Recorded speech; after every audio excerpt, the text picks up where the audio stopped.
Assalamualaikum warahmatullahi wabarakatuh. Alhamdulillahirabbil alamin, amma ba'du. Puji syukur kita panjatkan kehadirat Allah Subhanahu wa taala. Salawat beserta salamnya semoga tetap tercurahkan kepada Nabi besar Muhammad sallallahu alaihi wasallam. Baiklah, sebelumnya perkenalkan, nama saya Dede Hulili dengan NIM 19 12 10 127. Saya adalah mahasiswa Universitas Islam Negeri Sultan Maulana Hasanuddin Banten, Fakultas Tarbiyah dan Keguruan, jurusan Pendidikan Agama Islam semester 6 kelas D. Di sini saya akan menyampaikan materi tentang Quran Hadis MTS. Adapun pokok materi yang saya ambil di sini adalah bersikap jujur dalam bermuamalah. Untuk memenuhi tugas mata kuliah telah kurikulum PAI dengan dosen pengampu Ibu Hernanelis MPD. Adapun pengertian Al-Quran Hadis adalah Al-Quran dan Hadis adalah salah satu sumber utama dasar hukum bagi umat Islam di seluruh dunia. Al-Quran adalah mukjizat Nabi Muhammad SAW yang diturunkan secara berangsur-angsur melalui malaikat Jibril. Allah juga tidak hanya menurunkan Al-Quran tetapi menurunkan firman-firman Allah Subhanahu wa taala. Adapun perbedaan Al-Quran dan hadis adalah Al-Quran dipegang harus dalam keadaan suci dari hadas kecil dan hadas besar, dalam arti kita harus memiliki wudu. Adapun hadis bisa dipegang atau dibaca ketika kita tidak memiliki wudu atau kita dalam keadaan tidak suci. Tapi lebih utama lagi kalau kita memegang dan membacanya dalam keadaan suci. Dan Al-Quran adalah ayat-ayatnya dibaca pada saat kita melakukan sholat, tidak dengan hadis. Hadis itu tidak dibaca ketika kita sedang melaksanakan sholat. Begitulah salah satu perbedaan antara Al-Quran dan hadis. Untuk selanjutnya itu adalah tentang bersikap jujur dalam bermuamalah. Kata jujur dalam bahasa Arab mempunyai arti as-sidqi atau sidik yang artinya benar atau nyata.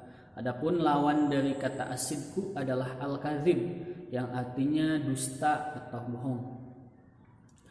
Sebagaimana terdapat dalam gelar salah satu sahabat Nabi besar Muhammad SAW, yaitu Abu Bakar As-Siddiq. Beliau mendapat gelar As-Siddiq karena keistiqomahannya dalam mempertahankan kebenaran, kenyataan omongan-omongan yang beliau lakukan. Adapun muamalah adalah sebuah hubungan manusia dalam interaksi sosial sesuai syariat, karena manusia merupakan makhluk sosial yang tidak dapat hidup dengan sendiri. Dalam hubungan dengan manusia lainnya, manusia dibatasi oleh syariat tertentu yang terdiri dari hak dan kewajiban. Jadi dalam bermuamalah manusia memiliki hak dan kewajiban untuk berinteraksi dengan manusia lainnya. Pada dasarnya manusia sebagai makhluk sosial tidak bisa hidup dengan sendirinya. Begitu juga dalam bermuamalah. Karena dalam bermuamalah ada syarat-syarat tertentu bisa dikatakan bermuamalah atau jual beli itu sah. Dalam bermuamalah atau jual beli bisa dikatakan sah atau bisa dikatakan jual beli itu diperbolehkan. Dalam syariat Islam ada beberapa syarat bermuamalah. Di antaranya penjual dan pembeli melakukan transaksi dalam kondisi sadar dan atas ridho mereka masing-masing. Yang kedua, pihak yang bersangkutan antara si penjual dan si pembeli harus sudah dewasa, cakap dan dalam kondisi sadar mereka melakukan transaksi. Yang ketiga, adanya akad alias kesepakatan jual beli itu. Yang keempat, barang yang diperjualbelikan adalah milik sepenuhnya oleh penjual. Jadi tidak boleh ada hak orang lain yang tidak diketahui di dalam barang yang diperjualbelikan. Yang kelima, objek yang diperjualbelikan itu harus dalam kondisi halal. Tidak boleh memiliki sifat atau barang itu dalam kondisi haram. Haram dalam kata harta orang lain yang dijual tanpa sepengetahuan. Yang terakhir yaitu harga jual beli itu harus jelas. Dari dalam pada saat jual beli atau akad atau kesepakatan, di dalam akad itu harus ditentukan harga dan keuntungan atau ada yang tidak dirugikan dalam masalah jual beli itu. Jadi antara penjual dan pembeli memiliki hak masing-masing dan tidak ada satupun orang yang dirugikan.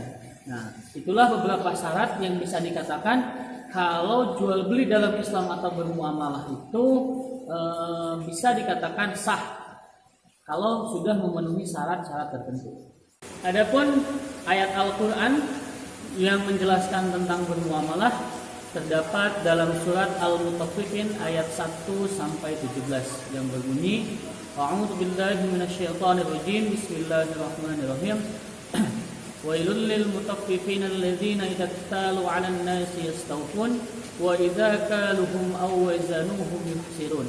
Ala yadhunnuna ulaika annahum mab'utsun liyaumin 'adzim yauma yaqumun nasu lirabbil 'alamin. Kalla inna kitabal fujjari lafi sijjin wa ma adraka ma sijjin kitabun marqum wailul yawma idzil lil mukazzibin alladzina yukadzibuna biyaumiddin wa ma yukadzibu bihi illa kullu mu'tadin athim idza tutla 'alaihi ayatuna qala asatirul awwalin kalla bal rana 'ala qulubihim ma kanu yaksibun kalla innahum rabbihim yawma idzil lamahjubun summa innahum lasalul jahim summa yuqalu hadzal ladzi kuntum bihi tukadzibun. Itulah ayat surat Al-Mutaffifin ayat 1 sampai 17 yang menjelaskan tentang bermuamalah. Adapun isi kandungan surat Al-Mutaffifin ayat 1 sampai 17 di situ menjelaskan tentang ancaman bagi mereka yang melakukan atau menipu atau mengambil hak orang lain serta ancaman bagi orang-orang yang kafir yang suka mengejek dan menghina orang-orang beriman. Jadi sudah jelas di dalam surat Al-Mutaffifin ini dijelaskan tentang masalah mengurangi timbangan yang terdapat pada saat jual beli. Jadi mengurangi timbangan pada saat jual beli yang sedang dilakukan itu adalah suatu yang tidak diperbolehkan oleh Allah Subhanahu wa taala.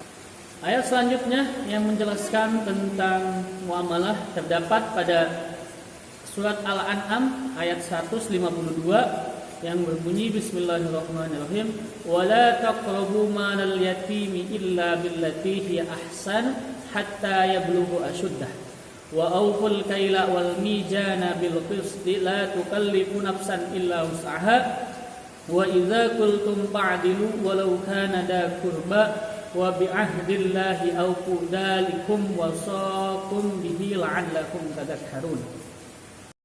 Isi kandungan dari surat Al-An'am ayat 152 ini, ayat ini memerintahkan kepada kita untuk menyempurnakan takaran dan timbangan secara adil.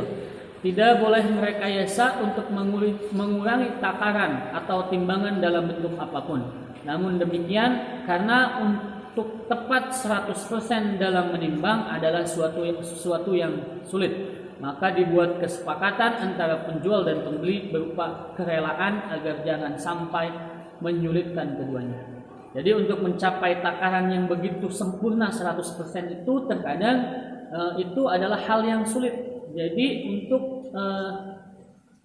untuk mensiasati hal itu kita cukup melakukan kesepakatan antara penjual dan pembeli agar tidak ada yang dirugikan antara kedua belah pihak. Mungkin cukup sekian dari saya. Mohon maaf bila ada kata-kata yang salah. Kesalahan datangnya dari saya dan kebenaran datangnya semata-mata dari Allah Subhanahu wa taala. Usikum wa nafsi bitaqwallah. Assalamualaikum warahmatullahi wabarakatuh.